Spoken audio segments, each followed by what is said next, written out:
also I started my mixing and mastering business, which is called Dance Diamond Mastering.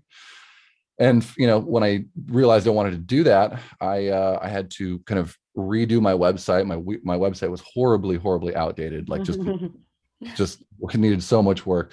So I had a friend help me out with that, and kind of revamp the whole thing. And of course, you have to come up with like some sort of structure, like what's my pricing, like what's the look going to be like, what do I have to tell people to do to prepare their tracks to send to me, and that sort of thing.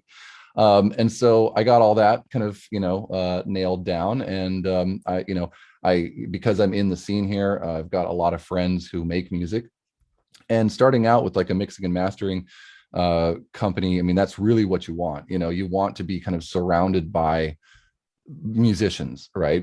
People that are going to need your services and trust you and want to work with you, because one major part of mixing and mastering is that people trust you, and they trust working with you, right? Because anyone can go to Lander or whatever and just slap your track up there, but what you don't get is you don't get the, hey, like what could I do better about this synth part? This sounds a little thin here or whatever. And then I just go, just maybe like pull up some lows. I know you took out a bunch of lows because that's what is kind of safe to do, but X, Y, and Z thing. And they say, oh wow, that's amazing, and so that kind of human interaction, that's really what you're paying for. If you just want your track limited and kind of commercially loud, then by all means, I think that stuff like Lander is fantastic.